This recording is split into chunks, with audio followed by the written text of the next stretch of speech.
Hello, I'm Amanda, and I'm going to tell you a story that happened when I was a little girl. Me and my sister and my mom, we moved to Colorado. It's a small town, Trinidad, Colorado, and there's this small house that we rented out. It's a little 3-bedroom house, and when we first got there, it was weird. We didn't really think anything of it, but there were crosses all on every room of the house. That included the living room, the kitchen, and the bedrooms, and the bathroom, and the basement.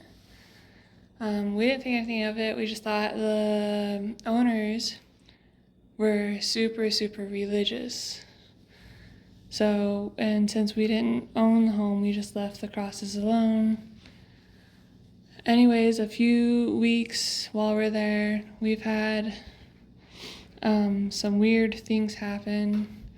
First, I guess we could start with it sounded like there was an old phone in the house. You could hear the dialing, like the boop, boop, boop, like someone's trying to dial out, and which is weird because we didn't own a phone. My mom always had just a regular flip phone, and she took that with her everywhere, so we had no phone whatsoever. So, and then me and my sister, we kept hearing noises in the basement. Just very random noises, because we were just watching TV one night, and then we just heard a loud thud. And then me and my sister trying to be like, oh no, you go check it out, oh you go check it out. And we were just fighting about who was going to go downstairs, and we finally agreed to go down together. So we're like really, really close to each other because we're super, super scared as we're going down the stairs to the basement. And when we got down there, there was really nothing, but we both had a very, very bad feeling. So we ran back upstairs and we closed the door, and ever since that incident, every time we walk by the basement door, we rush past it because we're so scared of the basement. And then we have a dog, a little Pomeranian, a few days after that, and she's a very happy-go-lucky dog, and she just yaps, yaps, yaps. And we were just asleep in bed, and then all of a sudden I wake up to her growling, and it's not just like a normal growl, it's like a vicious growl towards the corner of the room. And what time of the day was this when I guess this was going on? I would say sometime between midnight and maybe 4 in the morning. I'm not sure exactly what time it was. So it was nighttime. It was nighttime. Okay. So, yeah, we were just tucked away in bed, and the dog, she sleeps with me, and then she just, out of nowhere, started growling in the random corner in the wall, and my mom came in because she was loud too. She was growling and barking like she was ready to attack something, but there was nothing there. And then I saw a weird aspiration of an old man wearing a hat, and he had a full beard, and you could tell he was old. Like, I don't know how to explain it. Like, I could just feel it and see it at the same time, but you could see right through him. So, and then he disappeared, and it was just like for like a brief moment, I would say. And my mom barged in, and she's like, "Oh, it's just a bear outside the window." But the dog she wasn't even facing the window. She was facing the corner towards the closet. What did you think when you first seen the old man with the hat on? Like, what was your first thought? To be honest, I just felt scared. I wasn't really thinking. I was just kind of staring at it. I was freaked out and scared. Did you think that maybe it's somebody who broke into our house or something?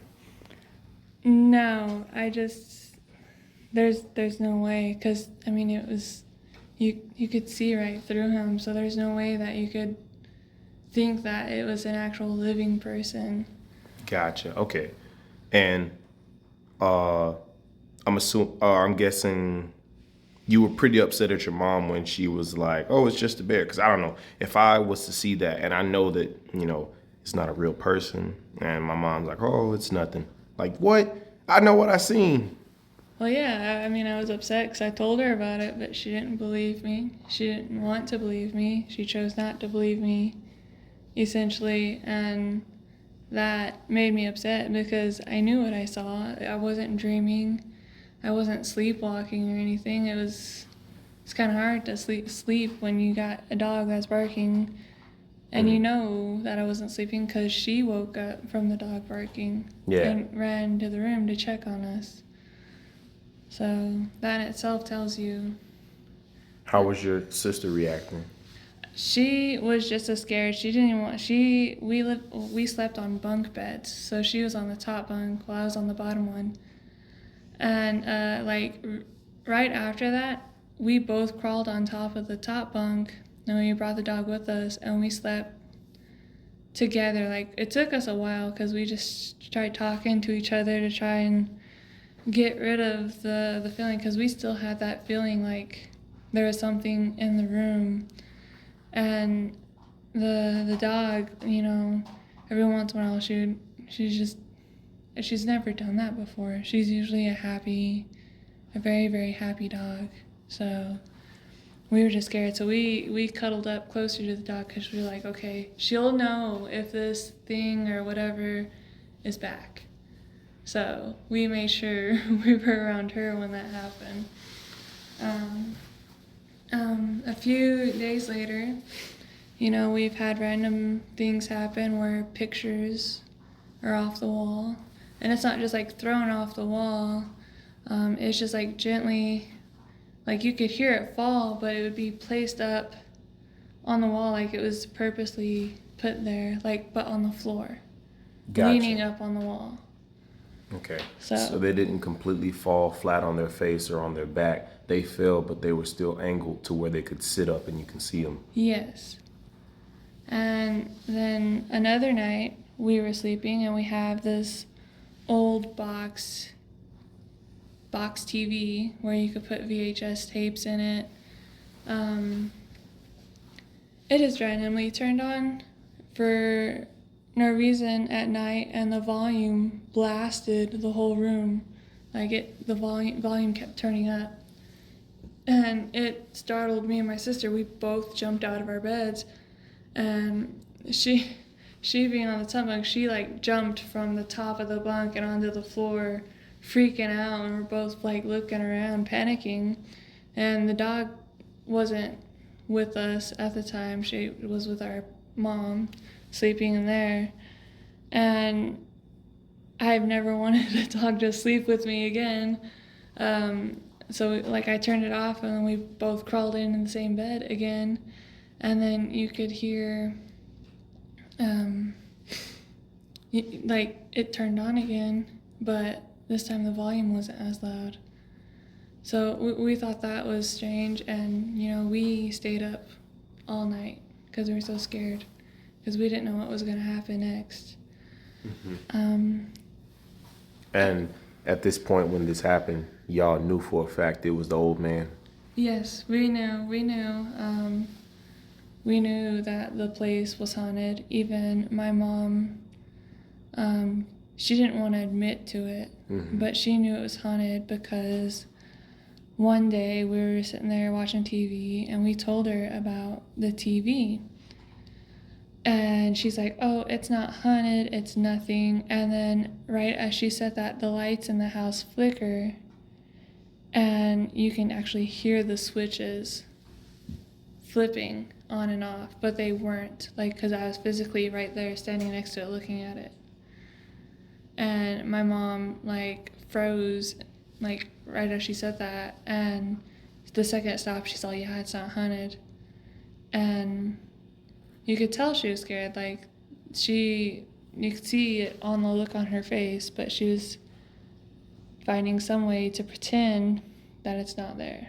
Yeah, because it's like we all heard the lights flickering on and off, but you're gonna sit here and tell me that that's not real and that we're just tripping. Yeah, so I think she believed that if she thought and said that it doesn't exist in real life, or it doesn't exist, then it doesn't, in real life, it wouldn't actually exist. be existing. Okay, so like it was a coping mechanism. Yes, I believe that's what it was. It's just her coping with it Yeah, and like, refusing that this is actually happening. okay. So, and then a few nights, I know people say that sleep paralysis is just a medical thing, but I've never had this happen before, and I've had sleep paralysis happen while we were at this house. And what had happened was I woke up and this shadowy Grim Reaper looking kind of thing was sitting on my chest, and it felt like it was sucking out my soul.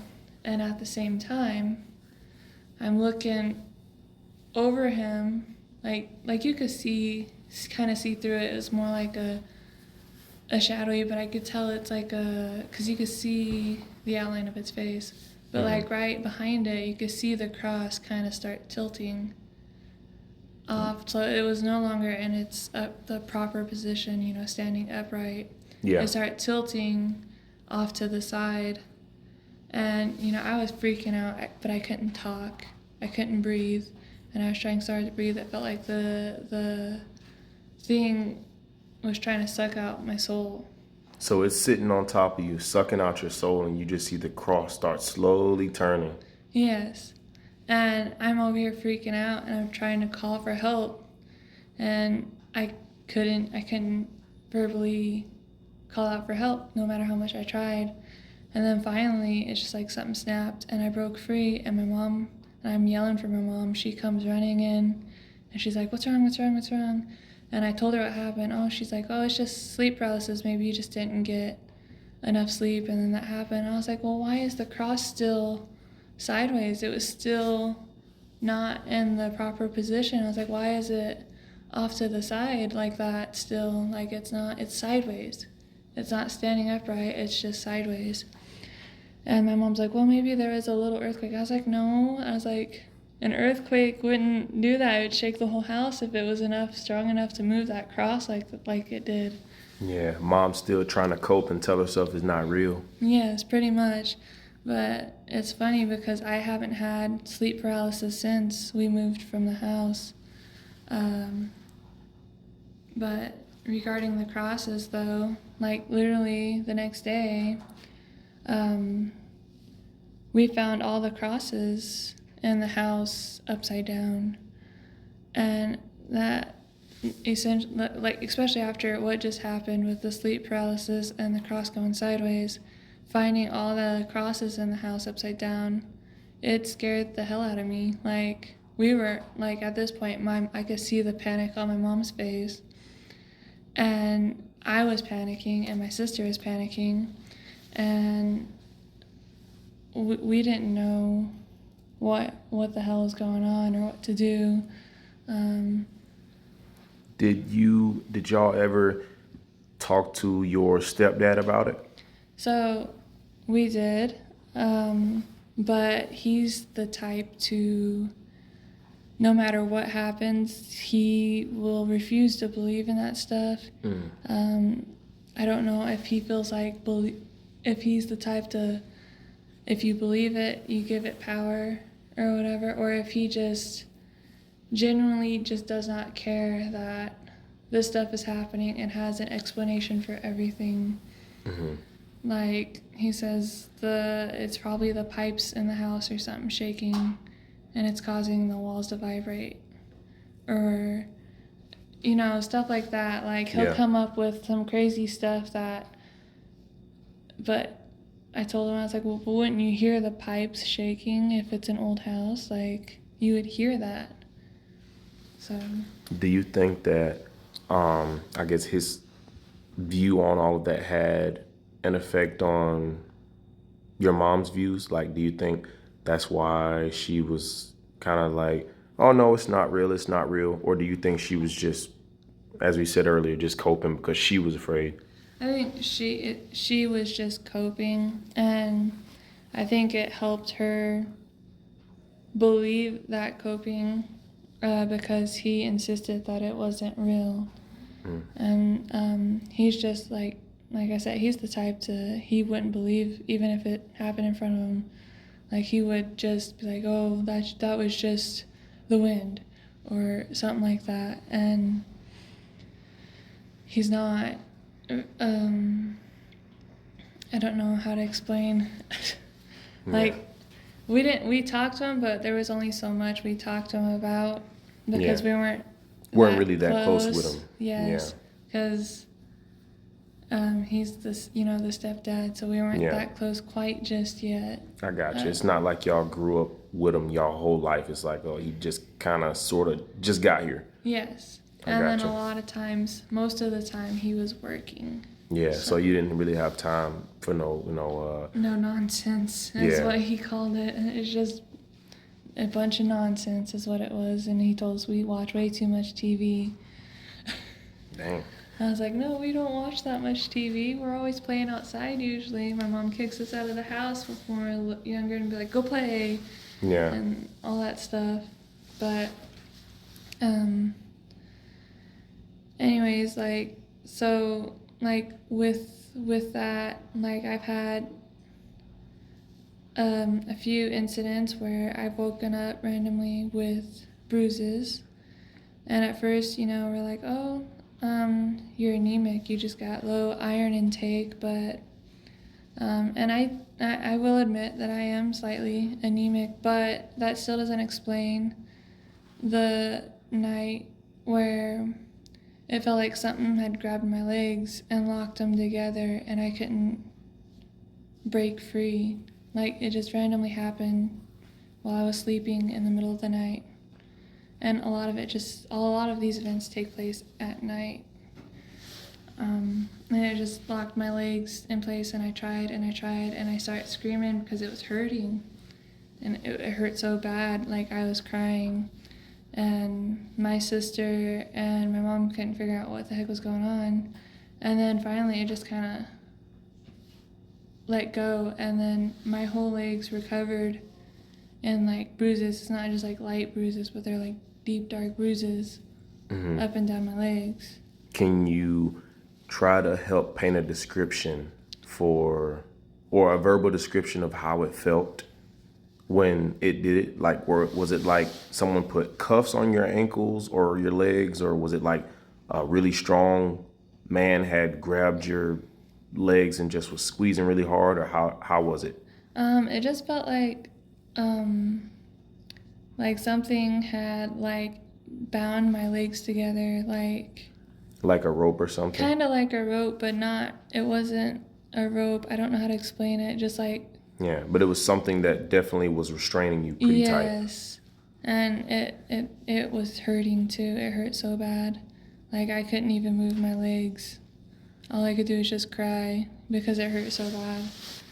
And the following night, we were asleep. This time the dog was with us. But the dog was with us again, and I could hear something scratching at the window. And I woke up to this, and I was like, okay, well, maybe it's just like a wild animal. It could be a fox or a bird or something, because we live in Colorado, you got your trees and stuff, and mountain lions are pretty common in the area, so it could just be like a big, but I didn't see anything outside the window. And then the dog just suddenly, because while I'm looking at the window, and you hear the scratching, the dog's ear just started flicking back, and then all of a sudden she's up and she's looking at the window, and she's just growling, like a low growl, like she's ready for something to happen. And she's watching whatever it is move from the window to the hallway, and the noise stopped as she's watching it. So that once again scared me. So obviously, first thing I did was yell for my mom. You know, she probably thinks I'm crazy at this point, because it's not the first time that I've called for her, like, it's back. I told her, I was like, it's back, it's coming, you know, it's something bad's gonna happen. And once again, she still brushes it off like, this house isn't haunted. Like, oh, it's not real. No, this isn't real. And I was getting more and more frustrated because I'm scared and angry because she still does not believe me.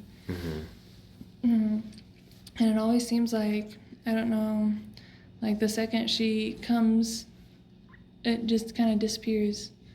Yeah. But I know, I would say like a few weeks later, my sister was going down to the basement or something, and all of a sudden we just hear her screaming, and me and my mom, we look at each other and we go run to go see what it is, and she's crying, and she said she was pushed down the stairs, like something had pushed her.